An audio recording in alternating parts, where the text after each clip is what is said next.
Welcome to I'd Print That. I'm Andrew. I'm Joe. As said last week, I went ahead and I ordered my new Prusa i3 printer, and that came in here on Wednesday. New toys. Oh, it was great. So, got this big box that FedEx decided to mercilessly throw onto my doorstep. I did a unboxing video, which we'll be posting up on our YouTube channel here shortly. Thankfully, none of the parts were damaged at all. So I spent Wednesday night and Thursday assembling and wiring this thing up. And I've done a couple of test prints on it. It works great. It's amazing. Yeah. It is a lot faster and a lot more accurate than my little M3D. So I still have yet to play around with the second extruder on it. It can do dual extrusion. That I'm still configuring. I'm figuring out how to make some dual color models, and once I do that, I'll get some pictures of that posted. And I'm even looking at doing some time lapse. So maybe when Andrew gets the podcasts uploaded into the YouTube channel, you can see some time lapse videos of some prints while you listen to us chat on about all kinds of things. Yeah, that's the main reason I haven't been able to get the YouTube videos up, is because I was trying to do slideshows of just a bunch of 3D printing pictures, anything that related to what we talked about. Yeah, Google's easy and you can get a million photos when you hit Google Images, but it's hard to find ones that relate, don't repeat. But yeah, we're going to definitely do the time lapses are really good because we can edit a time lapse to go to whatever speed and it'll match the podcast length. So it should work out pretty good. Should be pretty interesting to add another layer of stimulus for you guys. Stimuli.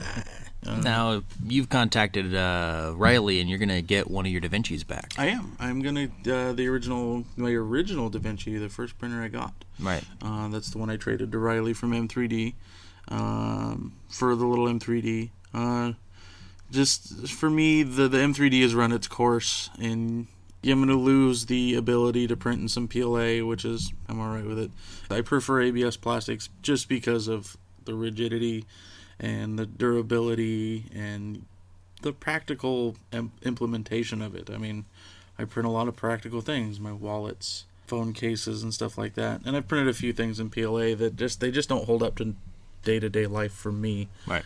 Joe's used the PLA wallets, and they work out for him, but they work out a little bit, but they crack, they separate, and it doesn't take many uses of those wallets. No, they last. My first PLA wallet that I printed, that up until I actually redesigned and had you print my newest one in ABS, it lasted me a couple months. Yeah, but you're still using that ABS one, right? Oh yeah, and the glow filament. Oh yeah, the glow blue from YS. Yeah, epic glowing filament. Oh dude, yeah, really epic glowing. But my other Da Vinci's still down. I honestly, to my own detriment, haven't even pulled it apart and looked at it yet. End stop for Y needs repairing, right? Either repairing or replaced. I'm not sure. I have a feeling it's just the same issue we ran into with the other end stop that broke. That broke. Yeah. Mm-hmm.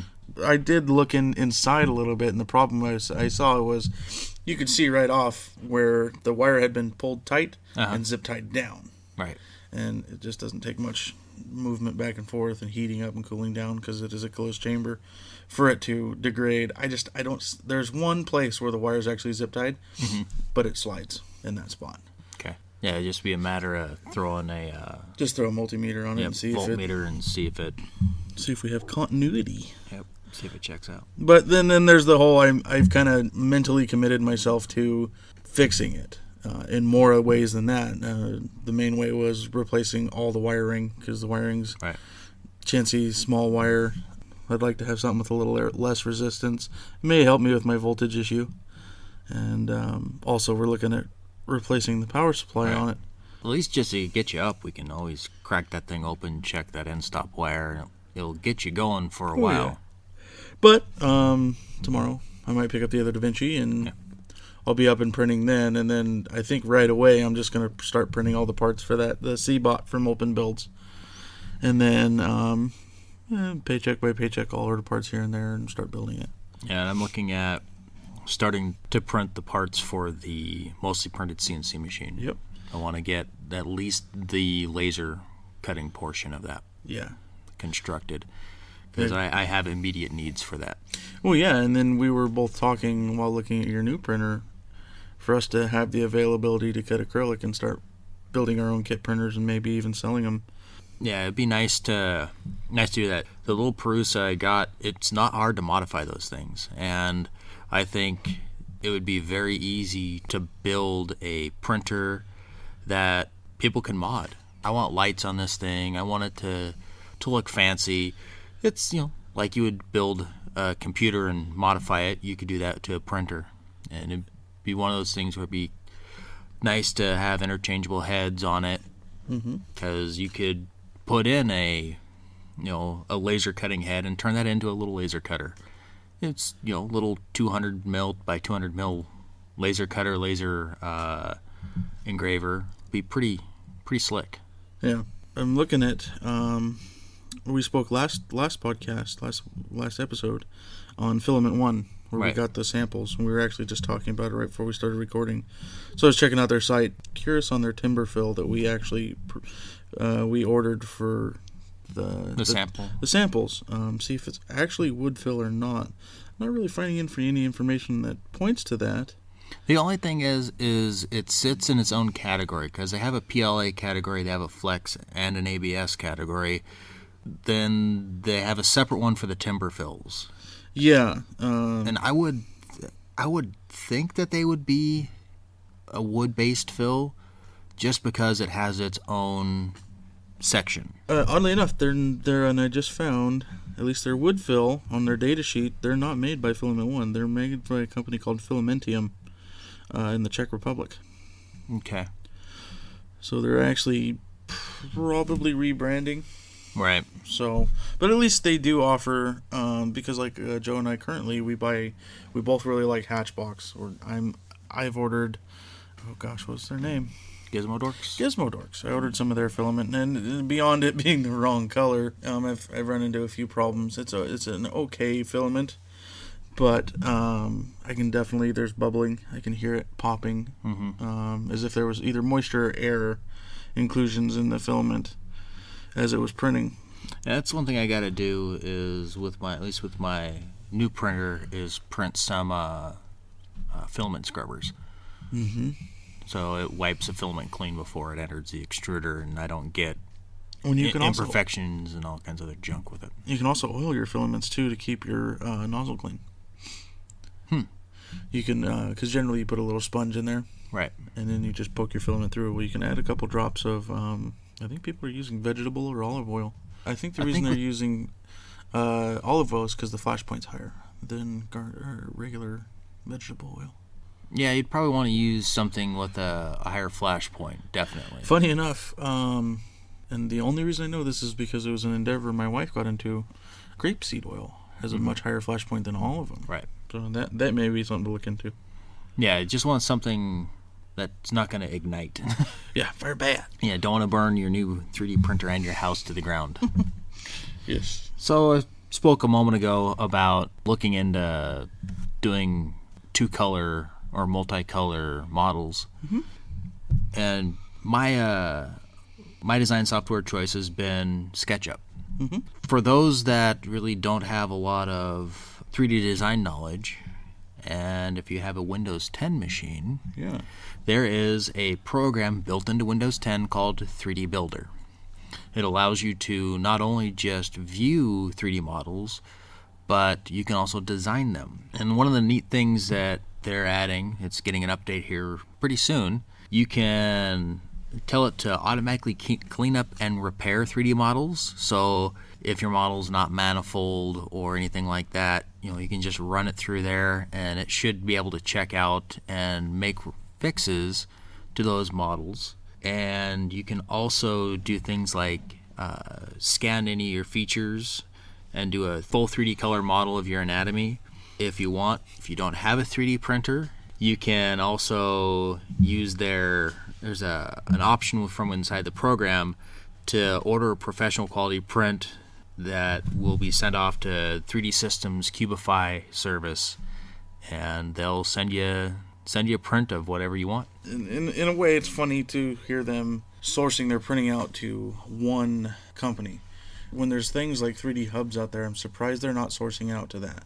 Well, they're probably going with that 3D printing service because last week we spoke about the 3MF consortium, and 3D Systems and Microsoft are both part of that, as well as Stratasys and some other places. I think of all those 3D Systems actually has an established marketplace. So they're probably just sticking within the members of the consortium at the moment. That's true. And you never know. They could always expand it out in the future. Yeah. So other things in 3D printing news. Mm-hmm.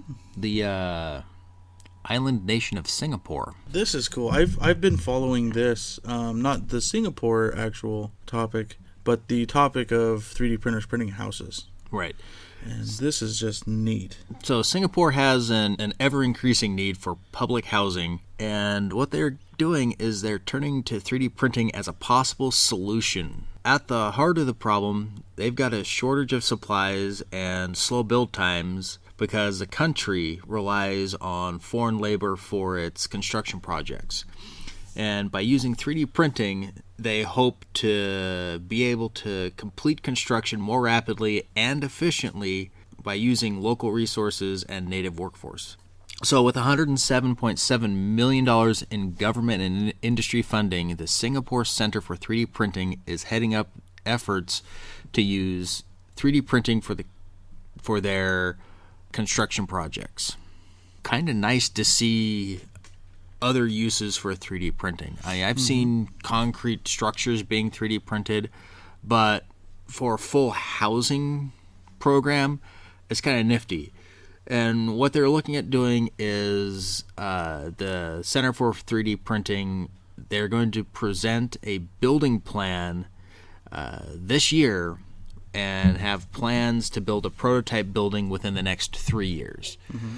It's kind of fast-tracked. You normally don't see governments kind of dragging their feet, and they're really trying to get this housing issue taken care of and under control. Mm-hmm. And I don't know how material-wise how they're doing it, but the one I was following, there's two actually. There was one in Japan, and there was one in Italy. The Italy one, they had made a Delta-style printer. Mm-hmm. That printed in concrete. The Japanese printer was using mostly recycled materials, mm-hmm. And the material it was extruding was actually not only structural, but it had insulative properties or insulating properties, mm-hmm. And they would literally just, minus windows, doors, and that kind of stuff. They were printing the house, and I want to say it was like 18 to 20 hours.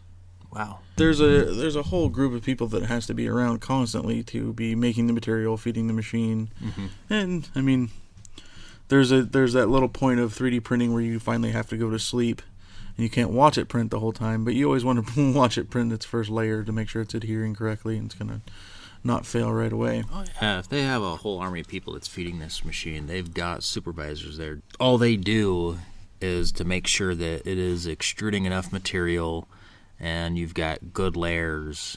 If it's a house or anything like that, you don't want it falling down on somebody. No, that's bad.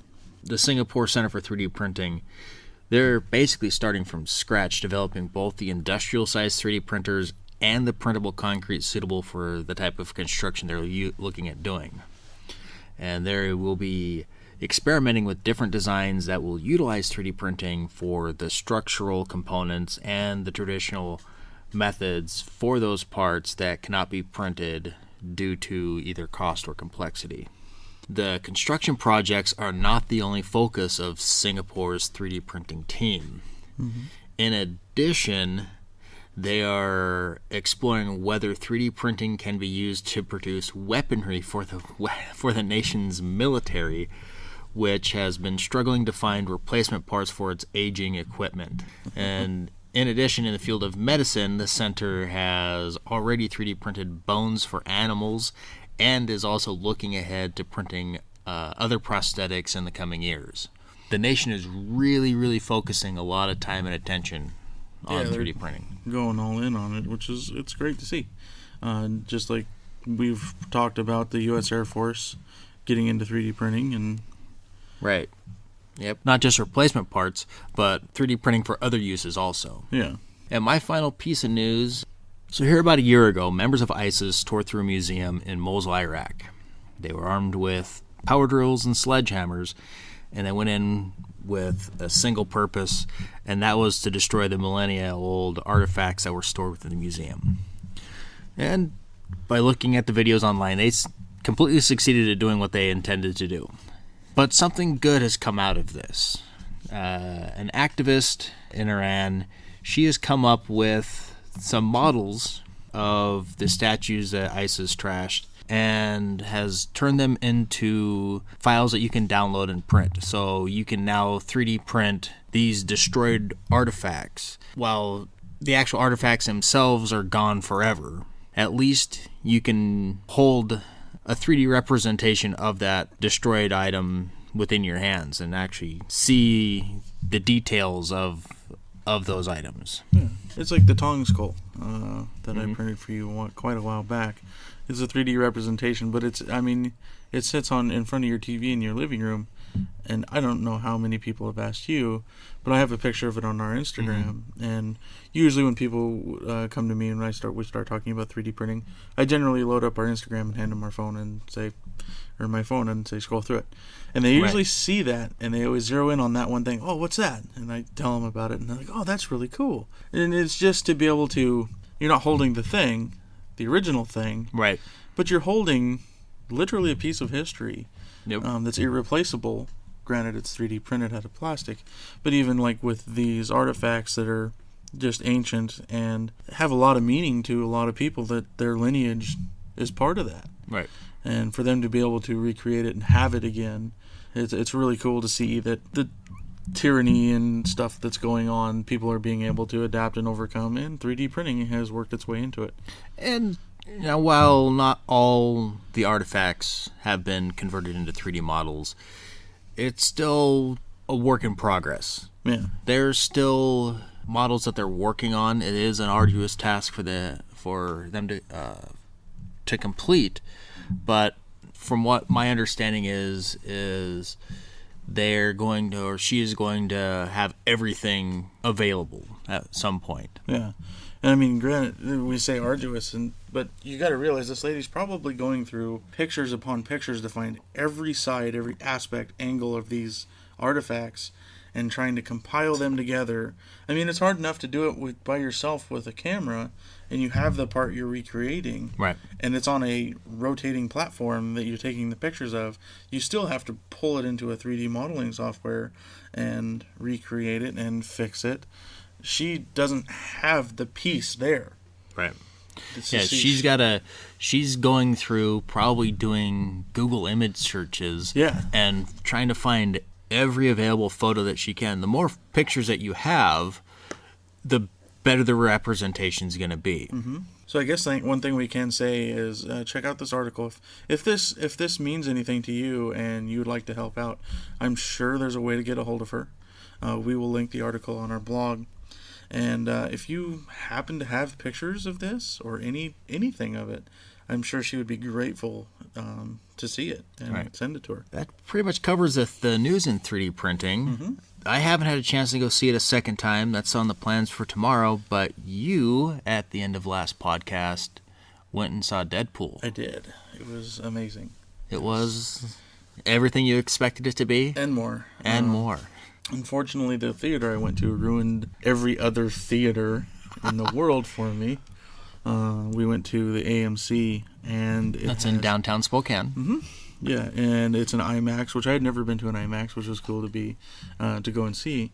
But it also has leather reclining chairs, and I have to say, with much sorrow and fail-boatness, I fell asleep. I'm telling you, these recliners, you can lay down on them. And we went to Red Robin and had dinner. It was my wife and I's Valentine's celebration type thing. Right. So, of course, I went and had a nice, delicious hamburger and a couple 22-ounce beers. And, You fill Andrew up with beer and food, he gets sleepy, and then you put him in a warm theater and he can lay down. I fell asleep at that one boring part that I felt was kind of meh. There always has to be an origin story in a movie. Oh yeah, especially with a movie like this. Yeah. I mean, they kind of had an origin story in X-Men Origins Wolverine that they completely dicked up. Yes, they did. It was so bad. That movie to me does not exist. It is probably the worst X-Men origin story ever. Yeah, there's a second one coming. That's mostly because they tried telling Wolverine's origin, and it's always been a mystery. And they're like, oh, well, here's the background of Wolverine. And I think everybody who likes Wolverine went, no, you failed. You failed at it. You've had years, decades to come up with this story. You have given clues and hints throughout his whole existence, and this is the best that you could come up with. The problem is so there's people like you and I, and not so much me. I do have to declare that I'm not a big comic book person. Wasn't a fan, and it also I grew up on a farm, raised cattle and worked.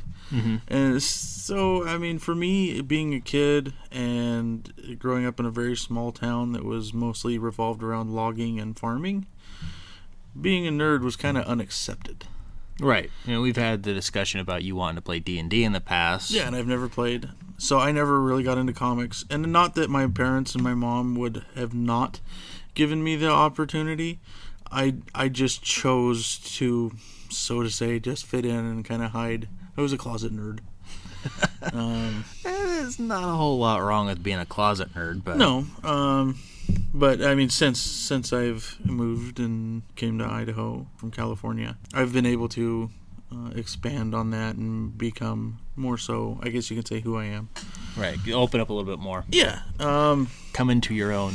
Come into my own skin, if you will. What I was trying to get at, and I derailed it with coming up with old Andrew stories. What I was trying to get at is comic book originalists, and they're not making the movie. These people aren't making the movie.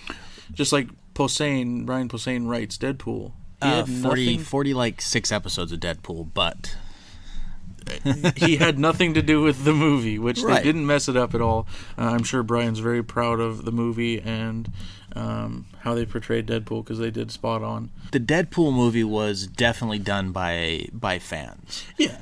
Ryan Reynolds has been a big advocate for the Deadpool movie. He's been fighting to get this done for 11 years.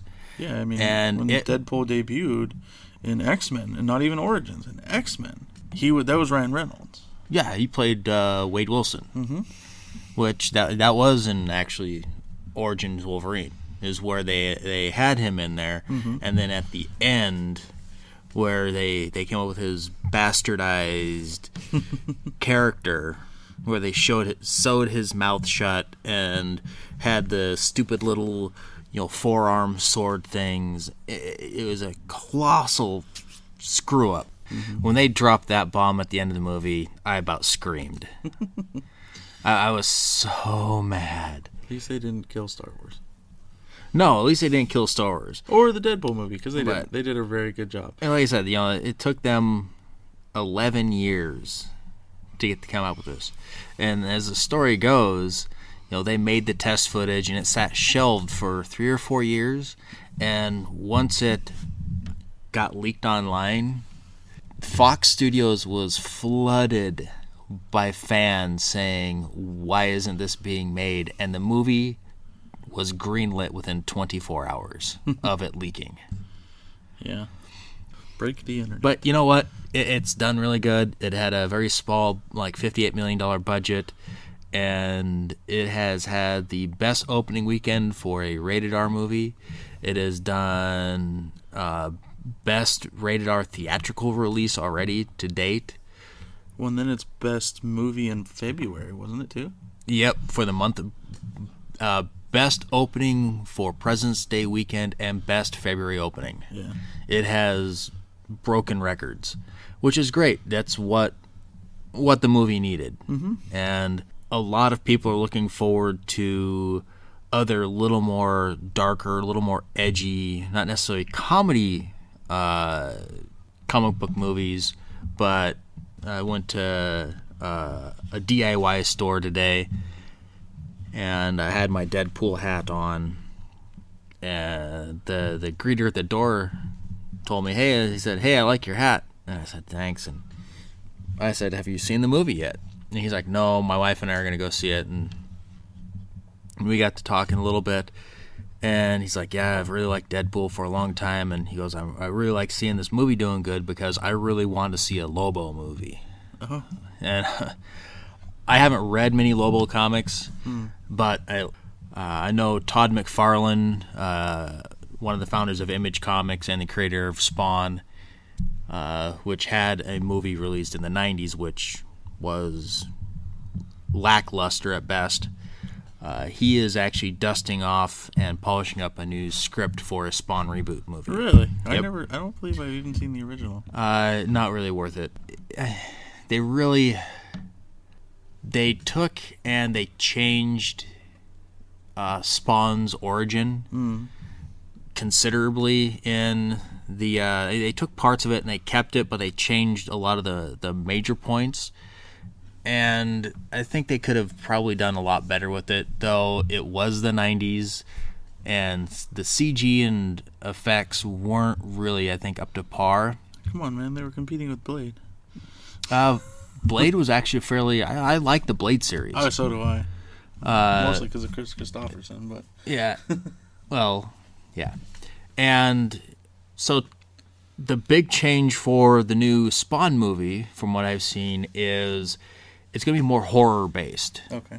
Rather than, superheroes. Yes. And yeah, I think that Spawn being more horror-based is a little more accurate because you're dealing with, you have Violator, which is a demon who manifests as an evil clown, and you're dealing with other, like Malboja, ruler of hell, who gives Al Simmons, a.k.a. Spawn, his powers. And I think that is kind of a step in the right direction. As far as that goes, I really haven't heard of any other movies that this could open the door for. Yeah. Well, other than the second Deadpool. Well, and X-Force. X-Force, huh? Yeah. It's, I guess, what would be a good way to describe X-Force? The poor man's X-Men? Which really isn't the case. It's the X-Men is, the alpha team, and maybe X-Force could be considered like, the beta team. Kind of like, your second string. Mm-hmm. If I were to use a sports reference there. Whoa. I know, right? Like Quidditch? Like Quidditch, yes, exactly. Yep, Australian rules Quidditch. Whoa. Going down under. Going down under. The size of a tangerine. That's horrible. Yeah, let's not do that. Let's not do that again. Let's have a moment of silence and let that die. Yes, please. So, other than that, I have done absolutely no gaming this last week. No Diablo. I have been primarily focused on getting the Perusa up and running. I got this last week's episode 5 out a little later than I wanted to. Yeah. It still beat Friday. Yeah. It was Tuesday by the time it went out. But Friday's our release schedule. He likes to get them out early, though. It just gets it done for me. Yeah. I don't like to sit around and put things off. I have a bunch of other projects, and the sooner I can knock one out, the sooner I can get on to my next one. Yeah. Well, hopefully tomorrow I get to sit down and do YouTube videos, and I'll have the last 3 episodes up on YouTube. And I'm gonna look at. I gotta find the cables. I've got a little Polaroid camera. It's some little 10 megapixel point and click cam. Mm-hmm. Then I want to see if I can hook up into a PC and do some time lapse. Yeah. Like I said, I'm going to be doing the mostly printed CNC machine and there's going to be about 131 hours of printing just for the pieces for this. Yeah, for the mostly printed CNC. Yep. So I think that would make for some good background video while the podcast plays over the top of it. And my wife has a few things that she wants to get printed, and I have a list of other things. We talked in episode 1 or 2 about wallets, and you were trying to print a hinged wallet. Yep, on the DaVincis, and the DaVincis don't much care for it. And I wanna give that a try actually on my Perusa, see if it can actually do that. I know I've actually successfully printed the Siege catapult. Actually did that last night, and it worked really good. It took about 9.5 hours to print. It has a hinged piece in there for the arm. Yeah, and it handled it really well. I will put pictures of it. I've got pictures that's going to go up on the website in the image gallery. I figured, what the heck, why not? We've got a guy at work that was wanting that, Russell. Yeah. And he was kind of turning his nose up because, he wasn't going to get the wallet that he wanted, rather than, find something different, which I found something different, wound up having to make something also. But I want to see if it can do it. If it can do it, I'll give it to him and say, here you go. I bet it can. I also think part of my problem is that when I set up my DaVinci for bed leveling, I always make sure the first layer is really squished down, and that could be part of my problem. I may just need to raise up my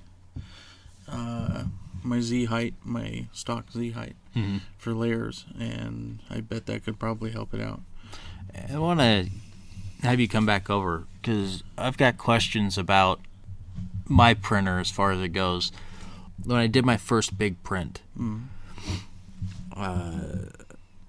for the Siege, it took me a couple times to actually get it going because I haven't done a lot of calibration with it. Yeah. And it was running into the bed clips and hanging up. Yeah, that's bad. So I'd have to stop the print and rehome it, and I wound up having to change the bed clips because it was going so far back on the bed. It's like it thought its print area was farther back, but I have set up my print bed to be 200 millimeter by 200 millimeter. Your problem may be your actual print area is not 200 by 200. Right. Because you can't. But I'm going by their settings. What their instructions are telling me. It's 200 by 200 by 180. Yeah. It's untrue, unfortunately. Like on my DaVincis, I can't print a full 200 by 200 cube, and that is because of the bed clips. No, I don't. The DaVincis don't use, because you use binder clips on yours to hold your bed, and DaVinci actually has a little clip that screws down. C-clip. And I may actually just design and print some little clips that just slide over. Yeah, there are on Thingiverse already. You'll find them. But yeah, we can definitely take a look at that, and that's all it is Repetier settings, and you can push the firmware changes to your printer through Repetier, right? Without having to edit your actual EEPROM. Some things yes, some things no. Okay. Like I had to invert my x-axis. Yep. And that I had to actually go through and make a change in the configuration tab on the ramps, on the Arduino. Yep. Cool. And that wasn't difficult at all. I mean, you just load up the software and make a change to within the firmware and just push it to the printer. Yeah. It was so easy. Yeah, Repetier is definitely a huge step in the current right direction for printing from what we've used in the past. Yeah. That's Repetier firmware is what my DaVincis run, as well as Repetier software, and I love it because it has 3 slicers built into it. It has Cura, Skyforge, and Slicer in it. Yes. You have to actually, when you go and download the software, you have to tick the box to actually download SkyForge, because it's not default. No, I know I've got, within my Repetier host, it has SkyForge in it.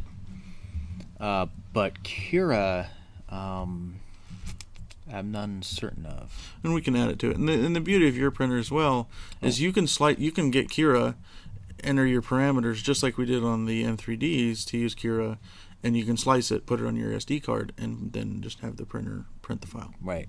And loading up my Repetier host, I actually do have my slicer. I can choose either slicer or Cura engine. Yep. SkyForge, it was an option, and it won't be an option in the current host. You have to tick it when you download the software, because SkyForge is a little cumbersome. It's like trying to use Photoshop for the first time or CAD for the first time. I personally don't use it much. I've played with it a couple times. My DaVinci is set up. I have a profile for my DaVinci in it, but I just don't use it. I like Cura. Cura is very intuitive. And even Slicer. I like the speed you get out of Slicer, and the I like the honeycomb pattern you can get for infill from Slicer. Yeah. But yeah, other than that, like I said, hopefully I'm going to grab my DaVinci, have that back. I'll be up and printing this week. I'm hopefully going to get that back tomorrow or early in the week. I have to drive to Spokane to pick it up. But yeah, it'll be up and printing again. I'm going to lose the ability to print in the wood fills and the flexibles, but that's fine, because I'm going to build a printer, and then I'll be able to do everything I want to do. That's good. But yeah, I think any that's gaming?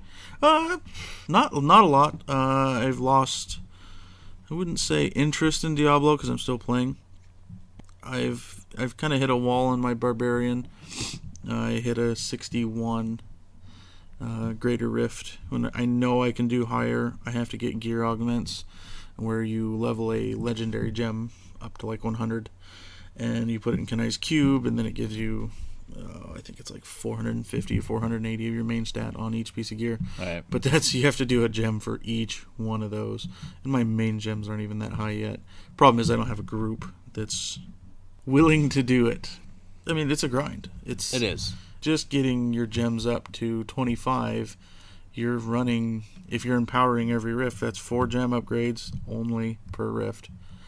And you just speed run them. And yeah, my Barbarian, I can speed run T10s and get my gems up to 35 with 100%. But it's just, it gets old. I leveled a couple gems just for speed farming tier 10 so I could get Death's Breath and materials. Did that a few times today. Actually, one cool thing, he was number 1 world. He has been overtaken by a Chinese player since, but Chainer Fails, he's a very high up there. He's in the Sons of Sanctuary clan. I follow all his builds and pretty much model mine after his. He's the current number 1 Barbarian in North America. He's got an 88 completed. And I actually got onto his stream, and because I listened to his stream, and he says, hey, if anybody wants to, he was needing rift keys for his groups, so I was like, here, join me. And he joined into my rift, and we did a few, and that was pretty cool. Kind of a little fanboy moment for me, because oh yeah, you well, that happened. Little squeal. And I've done it a couple times since then, actually. Actually, I did it today with he ran a couple of Nephilim rifts with me. Just grabbing keys, because we could speed farm them so fast. I did make a Crusader, doing the Thorn build. The Litany of the Undaunted build, which is a really hard gear set to grab. Because you can't have any set pieces other than the rings, and everything has to be ancient. And I have most of everything. I need an ancient belt still. Oh, I need another thing. Oh, I need the flails. I need both the flails that are the one you cube and the one you use, the one that pretty much lets you ride the horse 100% of the time. Because it's amazing. It may taste like raisins. What about you? You know, I guess he's a square. He doesn't game anymore. Yeah. I'm just an old man who doesn't game anymore. Actually, well, no. I play at night. That's my main problem. I don't play till the kids go to bed. See, and by that time, Joe's usually ready for bed. I'll text him, say, "Hey, Diablo," and he'll say, "Bed." Yeah. Which I can't blame him. It's not. It's been a rough couple weeks at work. I haven't been feeling too well lately. I've been fighting off a bit of a cold. It's a little rough when it gets late at night. Yeah. Because my energy level just shot to hell. I need and I mean, I need my rest. Need my beauty sleep and lots that's of this it. podcast. It's going to be a little short than normal. Well, and next week, I'll have my printer configured. You're going to have my second DaVinci Max. Your second DaVinci up. If you've got time tomorrow afternoon, well, we'll see. Because I'm going to... I can't believe I'm saying this. I'm going to a cat show. And then I'm going to go see Deadpool for my second time. He's a crazy cat person. What can I say? I just like cats. Yeah, I can't blame you. I like cats too.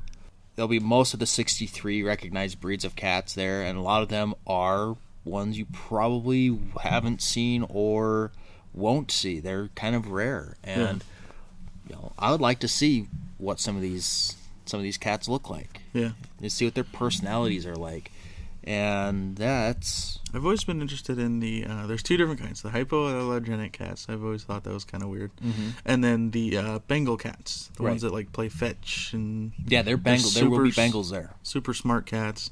You see them on Craigslist every now and again for like $2,000 a kitten. Oh, my sister has, I think, a Bengal. She's in California. It was pretty expensive, but she likes the cat. And they're cats that like water. They're cats. I've got a guy who works at a software company. They do home design software. Mm-hmm. He is their IT guy, and he has, I think it's a Bengal that will get in the shower with him. Just kind of climb in and be like, "Hey, buddy, how's it going?" Gotta be careful of dangling items of the cats in the shower. I think it's more just kind of hangs out over the shower, drinks, and swats around with the water, but gives no care. Yeah. I have cats that kind of paw at the water. They'll sit at the edge of the bathtub, but it's always one of those, it's 2 inches from disaster. Yeah. Mostly for you, because you're sitting in the tub and it's going to Correct, and it's going to grab onto anything it can to get the heck out. Yes. It's like honey badger. It don't care. Well, I think that pretty much does it for this week. It does. I'm Andrew. I'm Joe, and remember, if you can imagine it, you can print it.